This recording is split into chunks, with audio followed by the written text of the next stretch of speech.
ভাৰতৰ প্ৰধানমন্ত্ৰী যক্ষ্মামুক্ত ভাৰত অভিযান এক অংশ হিচাপে সমাজৰ একোজন প্ৰতিনিধি লৈ ঐক্যবদ্ধভাৱে যক্ষ্মা ৰোগ নিৰ্মূলৰ এক আদৰণীয় পদক্ষেপ লৈছে টিবি ফৰামে।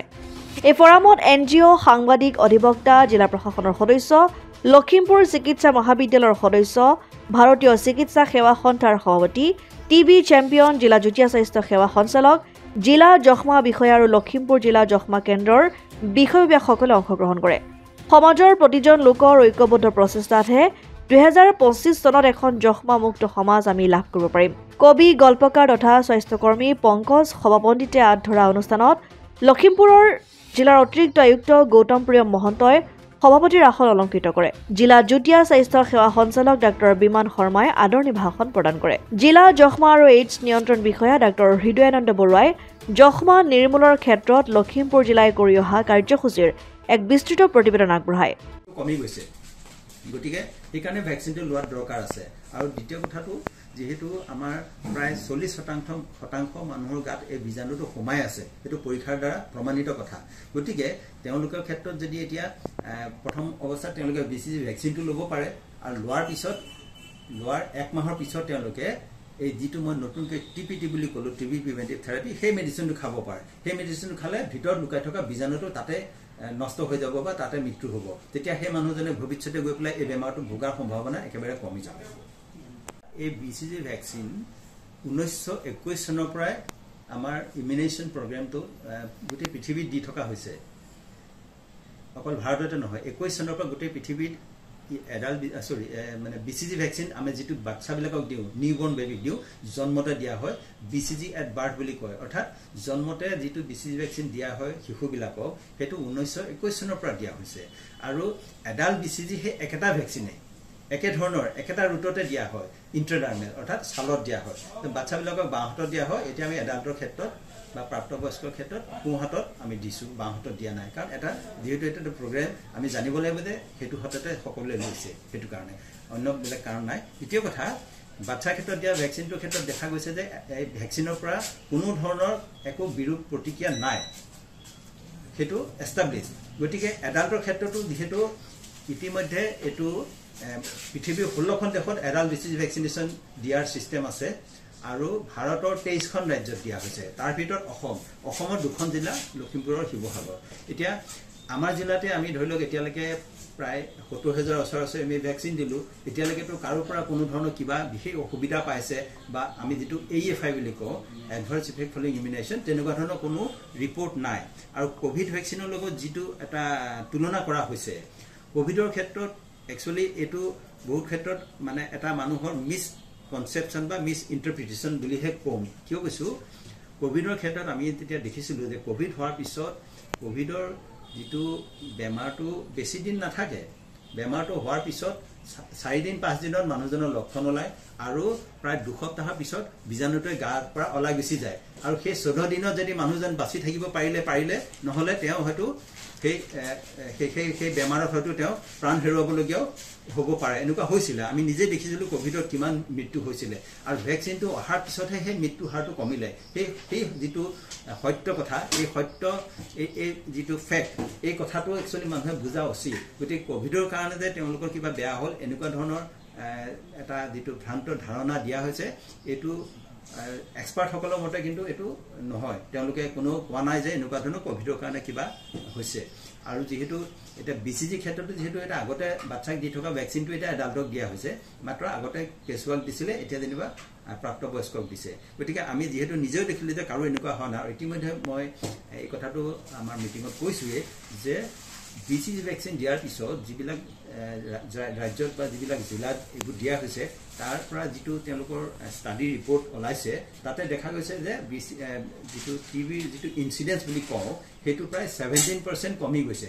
অৱস্থাত ধৰি লওক যোৱা 2 বছৰৰ আগলৈকে আমাৰ মাহেকত আমাৰ লখিমপুৰ জিলাত প্ৰায় 90 জনতকৈ বেছি যক্ষ্মা ৰোগী ওলাই আছিলে। এতিয়া যোৱা 2টা বছৰত, বিশেষকৈ যোৱা বছৰটোত এই সংখ্যাটো কমি এতিয়া প্ৰায় 70ৰ ওচৰলৈকে আহিছে।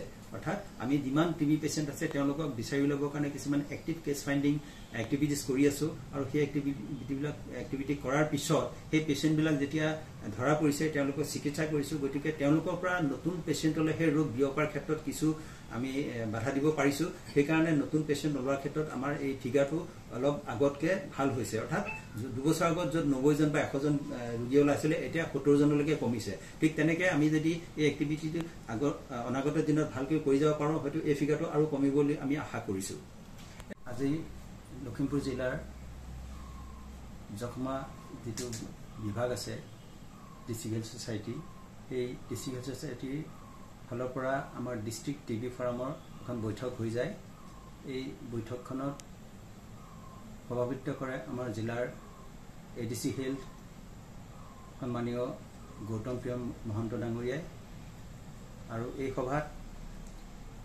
আমাৰ ফৰামৰ যিসকল সন্মানীয় সদস্য আছে তাৰে ভিতৰত আমাৰ জইণ্ট ডাইৰেক্টৰকে আদি কৰি মেডিকেল কলেজৰ পৰা এছ'চিয়েট প্ৰফেচৰ ডক্টৰ চি মিলি আহে IMAৰ প্ৰেচিডেণ্ট লখিমপুৰ জিলাৰ ডক্টৰ নিখিল কুমাৰ কাকতি তেখেতে উপস্থিত থাকে ইয়াৰ উপৰি সংবাদ মাধ্যমৰ পৰা সন্মানীয় আমাৰ সাংবাদিকসকল ইয়াতে উপস্থিত থাকে তাৰোপৰি আমাৰ যিসকল সন্মানীয় সদস্য আছে টিবি ফাৰ্মৰ সেই সকলোকে লগত লৈ আজি এই মিটিংখন অনুষ্ঠিত হৈ যায়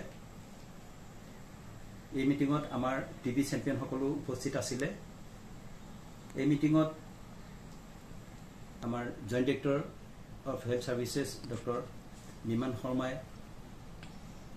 বিভিন্ন দিশ সামৰি তেখেতৰ বক্তব্য ৰাখিছিলে আৰু ডিষ্ট্ৰিক্ট টিবি অফিচাৰ হিচাপে মই আমাৰ জিলাখনৰ যিখিনি কাৰ্যসূচী চলি আছে আৰু আমি অনাগত দিনত যিখিনি কাৰ্যসূচী এই ক্ষেত্ৰত ল'বলৈ আগবাঢ়িছোঁ সেই সম্পৰ্কে এটা বিশদ বিৱৰণ দাঙি ধৰিছিলোঁ মিটিংখন সুচাৰুৰূপে পৰিচালনা হয় বিভিন্ন ব্যক্তিয়ে তেখেতসকলৰ যিখিনি ক'বলগীয়া কথা আছিলে ইয়াতে উল্লেখ কৰিলে তেখেতসকলৰ যিখিনি মন্তব্য আছিলে সেইখিনি আমি শুনিলোঁ তেখেতসকলৰ যিখিনি পৰামৰ্শ আছিলে সেইখিনি আমি শুনিলোঁ ইয়াৰ পিছত আমাৰ পৰৱৰ্তী সময়ত আমি এই ক্ষেত্ৰত যিখিনি আমাৰ কাৰ্যব্যৱস্থা ল'বলগীয়া আছে তাত আমি এই গোটেই কথাখিনি সন্নিৱিষ্ট কৰিম আৰু অনাগত দিনত যিহেতু 2025ত ভাৰতৰ পৰা টিবি এলিমিনেশ্যনৰ কাৰণে এটা কাৰ্যসূচী লোৱা হৈছে সেই কাৰ্যসূচী আগত ৰাখি বা সেই যিটো এলিমিনেশ্যনৰ প্ৰগ্ৰেম আমি অনাগত দিনত কৰি যাব লাগিব যিখিনি এক্টিভিটিজ আমি কৰিব লাগিব তাৰ কাৰণে আমি বিভিন্ন ধৰণৰ আঁচনি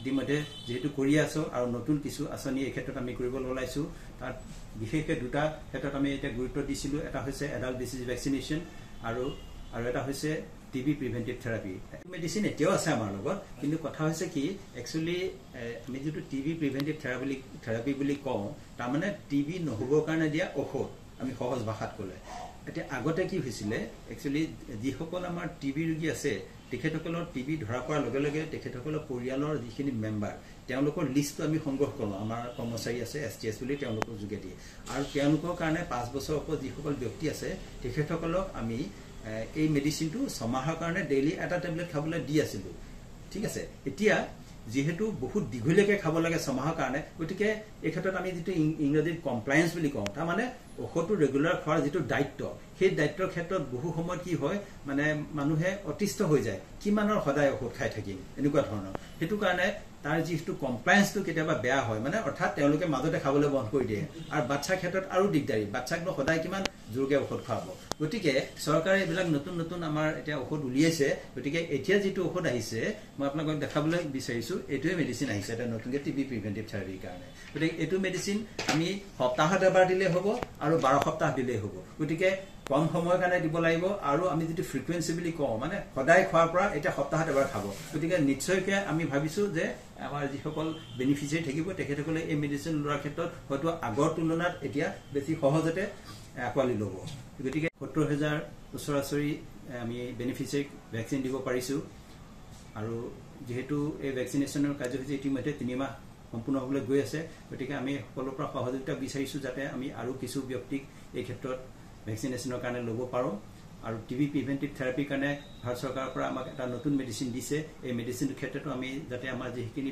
বেনিফিচিয়াৰী থাকিব যিসকল টিবি ৰোগীৰ সংস্পৰ্শত আহিছে তেখেতসকলক যিহেতু এইটো মেডিচিন আমি দিব লাগিব এই মেডিচিনটো আগৰ মেডিচিনৰ তুলনাত বহু পৰিমাণে ভাল কিয়নো আগৰ যিবিলাক মেডিচিন আছিলে 6 মাহ ধৰি ডেইলি খাবলগীয়া আছিলে কিন্তু এই নতুন মেডিচিনটো সপ্তাহত এবাৰ 3 মাহলৈকে খাব লাগে বা 12 সপ্তাহলৈ গতিকে এই ক্ষেত্ৰতো আমি যিহেতু ইতিমধ্যে আমাৰ ঔষধখিনি আহি পাইছে আৰু এই ক্ষেত্ৰত আমি যাতে এই মেডিচিনখিনি সদ্ব্যৱহাৰ কৰি পেলাই আমাৰ যিখিনি ৰাইজ আছে এই টিবি প্ৰিভেন্টিভ থেৰাপিৰ কাৰণে যিসকল বেনিফিচিয়াৰী যিখিনি আছে তেখেতসকলক যাতে আমি এই মেডিচিনখিনি ভালকৈ দিব পাৰোঁ তাৰ কাৰণে আমি কাৰ্যব্যৱস্থা ইতিমধ্যে হাতত লৈছোঁ।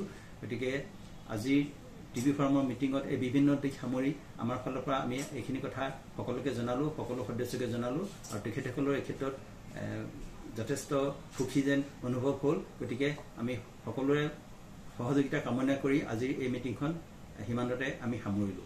লখিমপুৰৰ পৰা ৰাহানুদ্দিন আহমেদৰ ৰিপৰ্ট, অসম আদিত্য। NKS হুণ্ডাইলৈ স্বাগতম। নৰ্থ ইষ্টৰ প্ৰথম GDSI 2.0 ফিচাৰ্ছ ডিলাৰ হৈছে NKS হুণ্ডাই।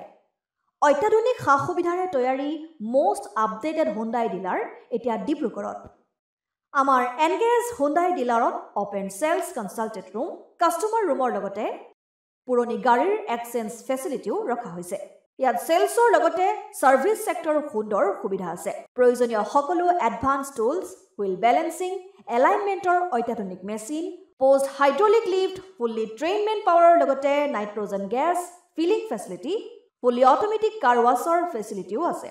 লগতে NKS হুণ্ডাই ডিলাৰে কাষ্টমাৰসকলৰ সুবিধাৰ্থে মোবাইল ছাৰ্ভিচ ভেনৰো ব্যৱস্থা ৰাখিছে, য'ত হাইড্ৰলিক লিফ্ট, ৱাছিং facility, wheel balancing, tyre pressure check কৰাৰ লগতে বহুখিনি সুবিধাই উপলব্ধ আছে। NKS হুণ্ডাইলৈ আহক আৰু সুবিধাসমূহ গ্ৰহণ কৰক।